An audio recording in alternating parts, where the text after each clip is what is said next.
This session is presented by myself, Henrik Rexed.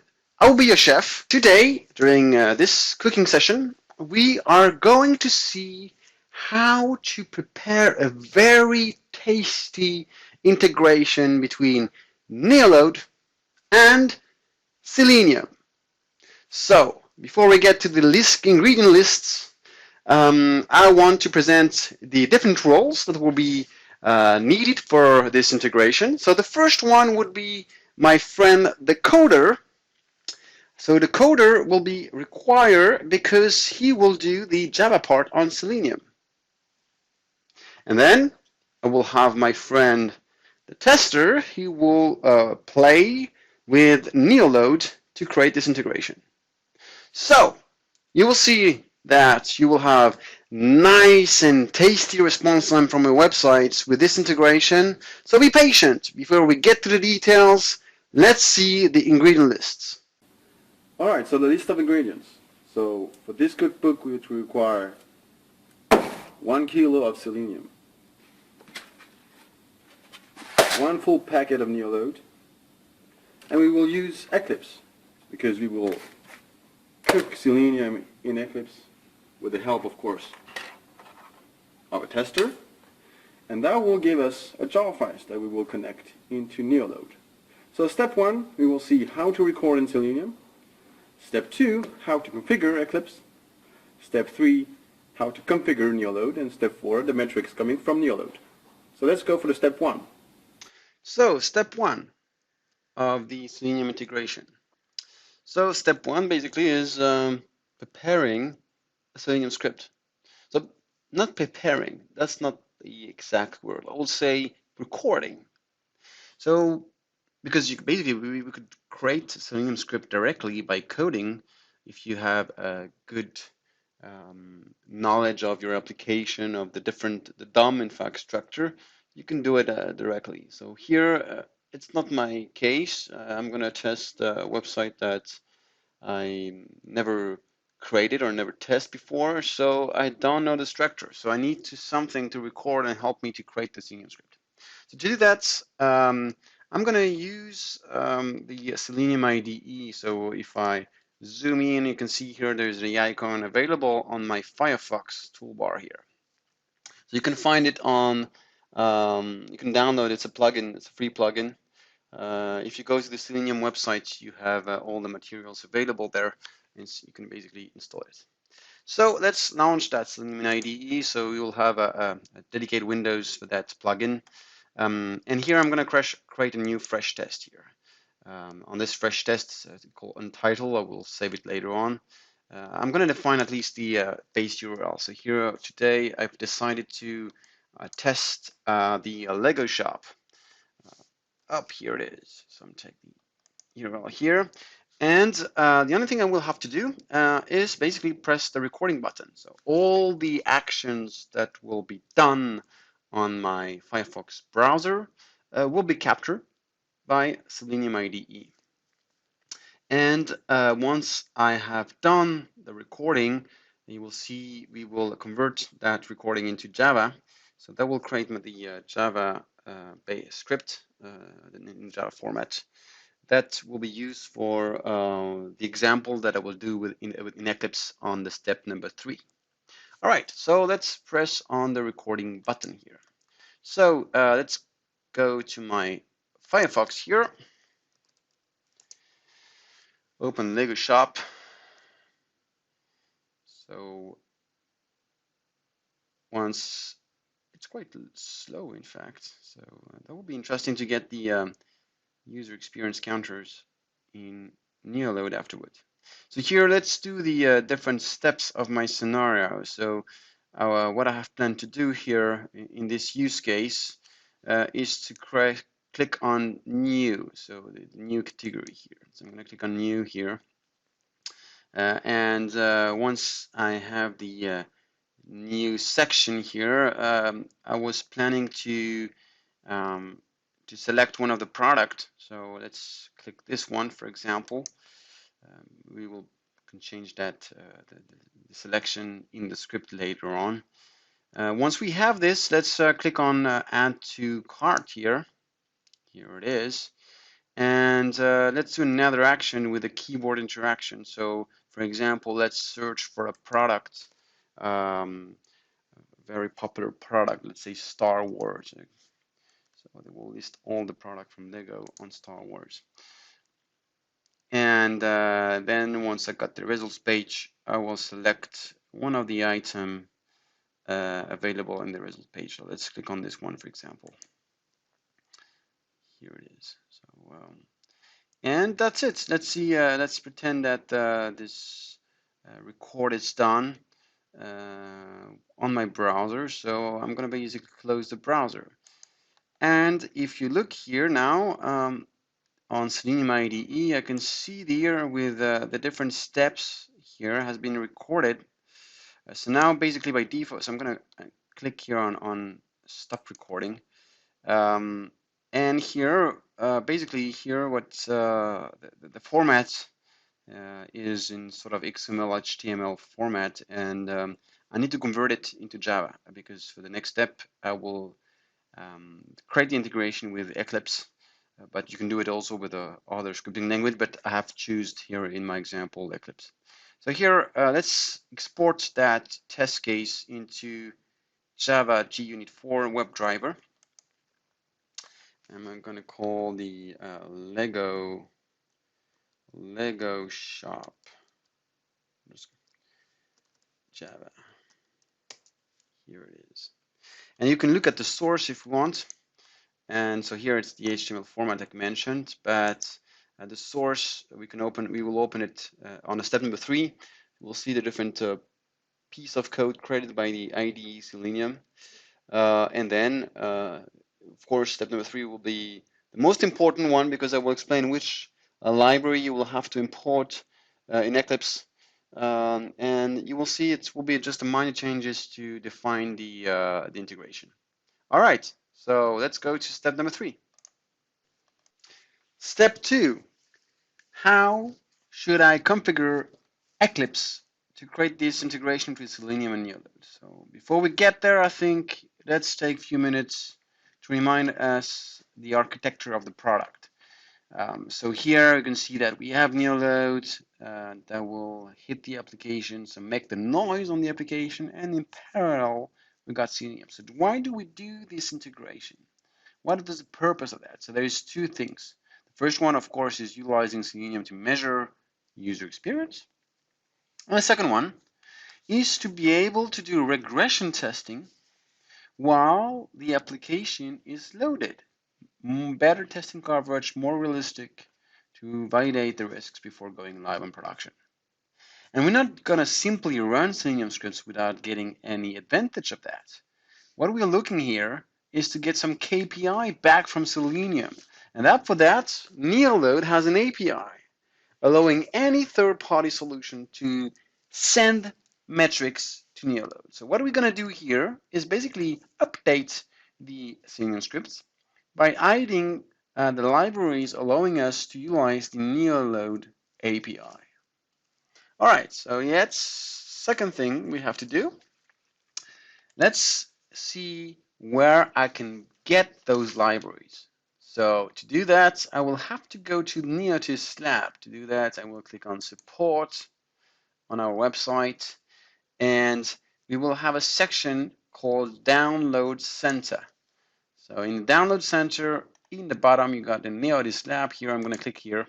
And there's two things required for Selenium. The first one is, of course, the Java client for our API to send metrics back to NeoLoad. And the second one is the wrapper in the top of Selenium instead of a WebDriver proxy, in fact. So two things to download. The first one is in the Selenium driver proxy. You'll have the links here.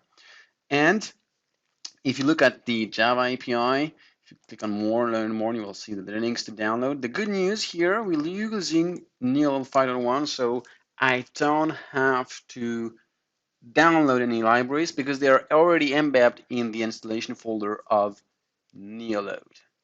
Second thing is in our documentation, if you see here, we got a section user guide. integrate NeoLoad with third-party solutions, and on top of that, you got in that section, you got Selenium. So we're gonna click here. So I'm not gonna configure a Maven project here in Eclipse, but I'm gonna utilize in the import of third-party libraries. So I need that list. So I will keep it all open. Of course, I will need the Selenium driver. That makes sense. But I'll keep that open to have the proper lists that is required for this integration. Other thing is, if you go to Selenium websites, very important, there is a lot of things, Selenium IDE that we just seen in step 1, but also here we need the Selenium Java library. So make sure you have downloaded before, because it will be required to do the settings with Eclipse. Okay, so let's get back to Eclipse. We're going to create a new fresh project on this. So new project. It's going to Java project. It's going to be, let's call it Selenium Lego, because I'm a big fan of Lego, like you probably know. So here, next step here, I'm going to be focused on creating, go to the library tab here. In the library tab, I'm going to import all the library required for this. So let's first focus on Selenium. So I'm going to get to the Selenium folder, import the Selenium Java library, of course. And then I will import all the libraries that Selenium needs for running existing Selenium scripts. So nothing related to NeoLoad so far. So here I got all the libraries imported. And then now I'm going to focus on importing the proper libraries related to NeoLoad. So the first one, I'm going to go to the download folder because I just downloaded a couple of minutes back. I'm going to download the Selenium driver proxy, so the wrapper. So that's the thing. So now we have the driver of NeoLoad, but we need now the client, the data exchange API of NeoLoad. So that for this, everything is available in the installation folder of NeoLoad. So I'm going to go to the program files. And in the program files, you will have NeoLoad 5.1 final, which is my installation folder. And I'm going to go to the lib folder. So here you got all the different Java files of NeoLoad. So here I'm going to go back to Firefox to have the exact libraries that I need to import. So commons, IO, common langs. Okay, let's go that. So that's going to be boring for you. Whoop, common IO. Here it is, common lang 3.2, this one. That's the one. Then I got the JSON something. The Guava is here. JSON's here. And then we got the Java something, which is here. REST API. And then all the Neotys RESTs. Here it is. You can Neotys REST. You got them. Glowing jars. I don't care about the Java doc in its source. I'm just going to import the jars directly. That Exchange API, you got it. Olingo, you got it. And then in the bottom, you got the Olingo. Here it is. Those two is required as well. So here, that's it. I have imported all the libraries. Now let's double check with the Firefox here on our documentation. So Guava, yes, yes, yes. So yes, we did it. We have imported everything. So now we're almost ready. I'm going to click on finish now. So now I got my project, the Selenium Lego, which is empty at the moment. I'm going to create a package inside of that. So up here it is. Let's call it like com.neotys.selenium, and inside of that I will create my new class for this, which is the Lego, what is it called? Lego shop. Lego shop. This shop. Sorry. Oh. So I'm going to click on finish, and this will create an empty class. So what do I have to do next? Remember, step 1, we have recorded, create a Java file from the recording. So I'm going to go back to text file, which doesn't, this is my basically Lego shop. So did I spell correctly the Lego shop? Let's see.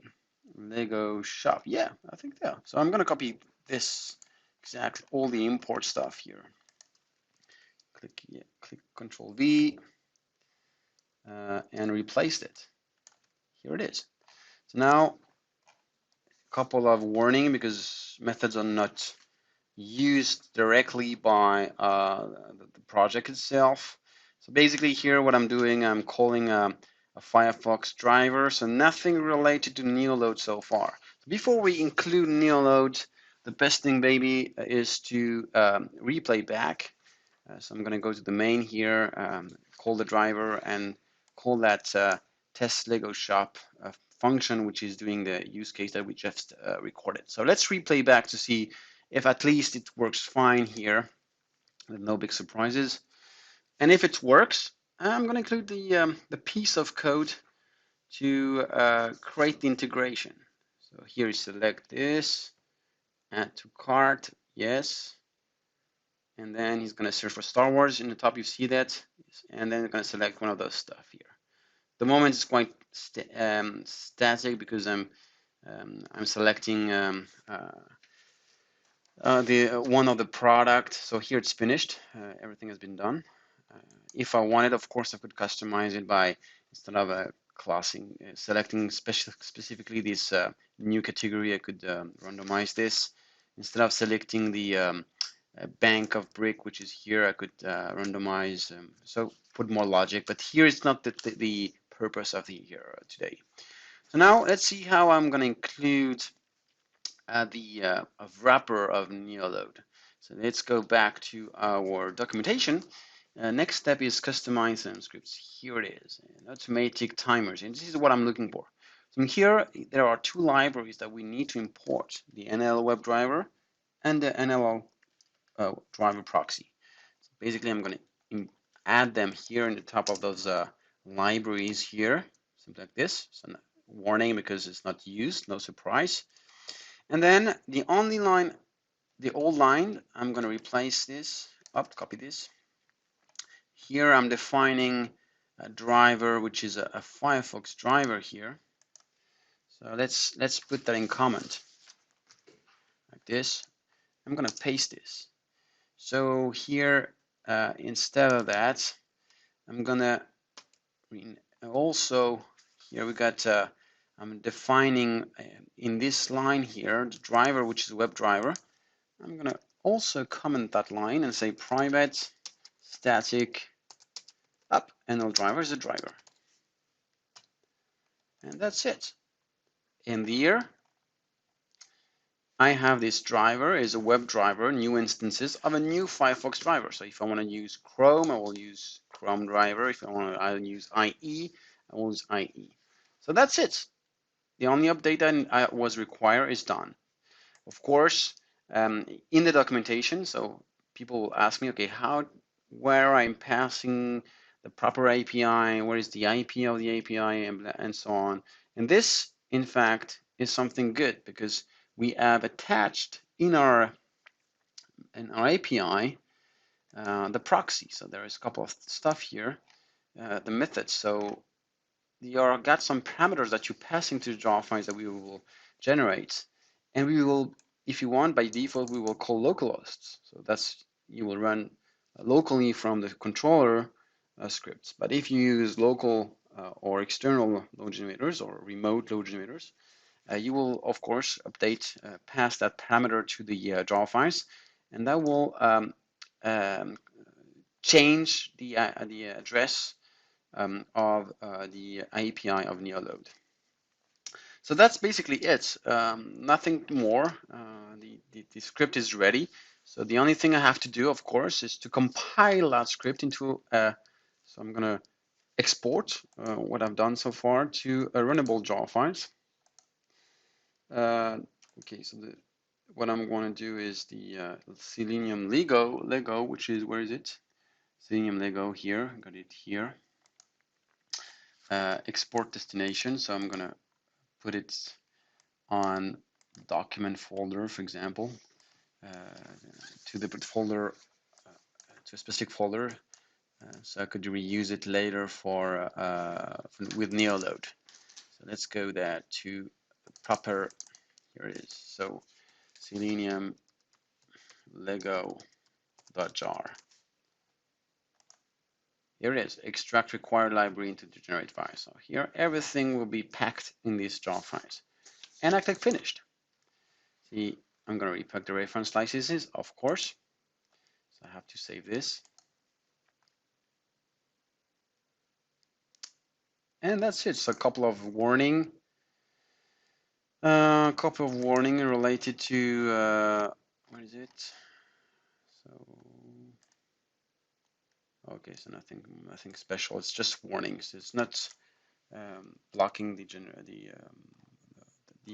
creation of the jar files. So that's it. The done is done. The work has been done on Eclipse. We have configured Eclipse. Of course, we could have a better script which will be more randomized, but here that was not the idea of this cookbook.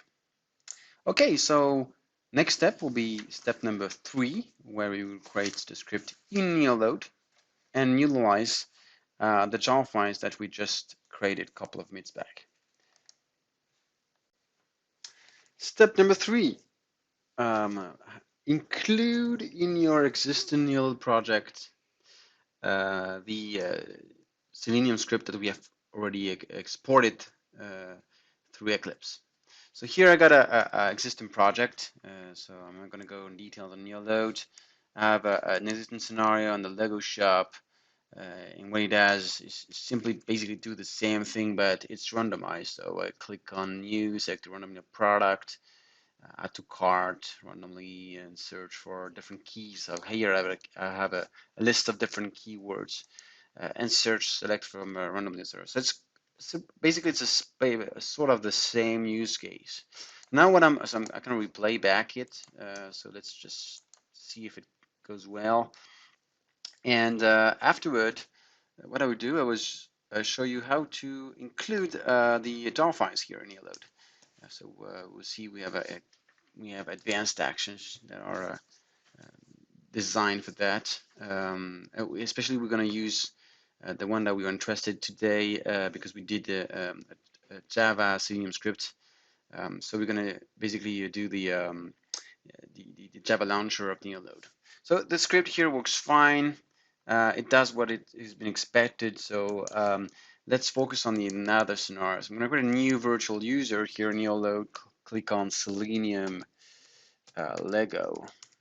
And basically here, the only thing I'm going to do here, I'm going to add what we call here in the end user experience, a Java test script. So I'm going to click here and drop it here.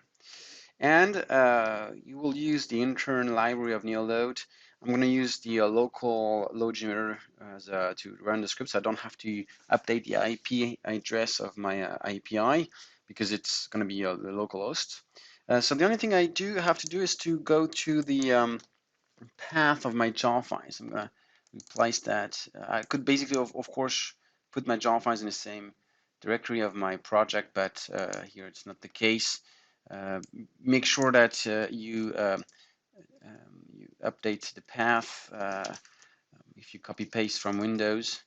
And the only thing I have to do, of course, is to make sure that the jar file's name is proper one. So I'm going to rename that up, copy the name, and do the same for the jar files here, up and here.